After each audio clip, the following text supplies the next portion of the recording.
A little funny story about a past convention contest. So, years back, there's been several cosplay reality shows. There was a time when they were a really big thing, like Heroes of Cosplay. I think was the one that I even was flown down to Burbank to try out for one. I didn't get on it, mostly because I think I was too nice. I wasn't like, cutthroat, gonna kill everybody and step on them, which is, I think, what they wanted. They wanted somebody who was gonna come in and just like be ruthless. And I'm like, they go, if you see somebody struggling in the show, what are you gonna do? And like, yeah, I'll probably help them out and see if I can, help them to be a better cosplay. And they're like, yeah, I want that.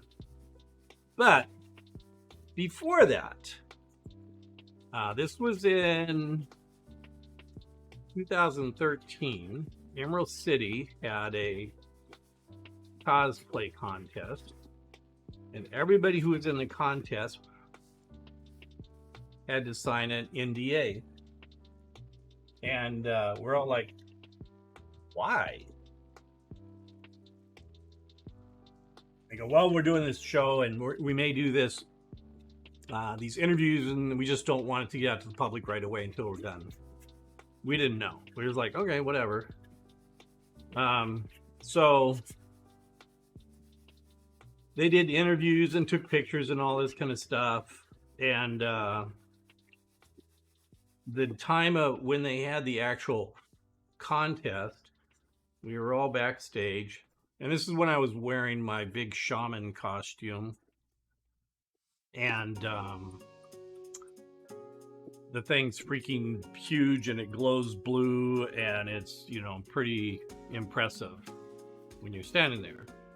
And so we're backstage chilling out, and they've got video crews running all over the place. There was like 5 or 6 video crews. Did they talk to me? No. Thought something odd is going on here. Why are all these video crews here if they're not talking to us? Well, what we found out afterwards was they were filming one of the segments of the reality show Heroes of Cosplay, and the contestants were the people on the show were actually contestants in the cosplay contest. And I don't believe the judges knew it either. I think it was I don't think the judges knew it. It was kind of hush hush for everybody. And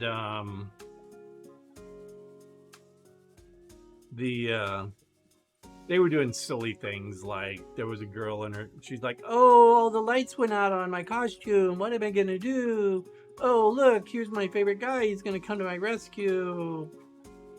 And I'm just looking at it like, lady, that's something you should have fixed like last week, not the night of the convention or the contest. And so we did the contest. I was in the Masters division, and I won top prize for the Masters division in that year. And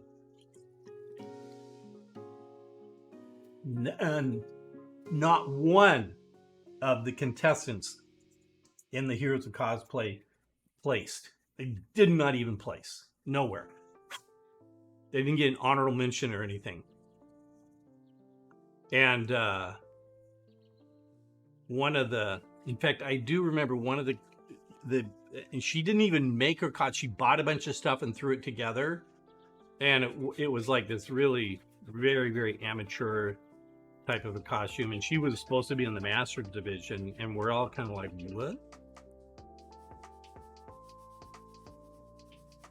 And then the following week, during the week, they have their follow-up interviews and follow-up, and watching them go out and, do all their stuff that they're doing, getting ready for the next week. And they were following some of the girls around who were in the contest while they were out shopping for different stuff. And the comment that I loved was one of the girls goes, "Well, I guess you just got to dress up and have blue lights all over you to win these contests." In your face. It was pretty funny.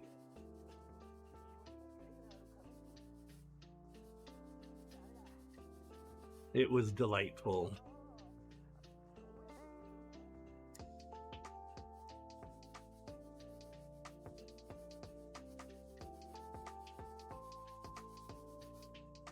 That's my only claim to fame.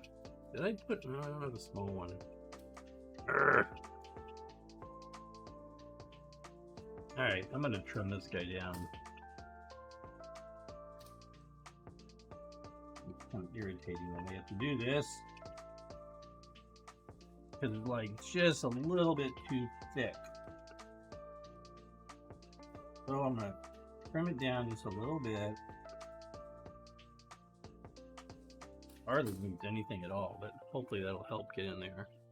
Oh yeah, much better.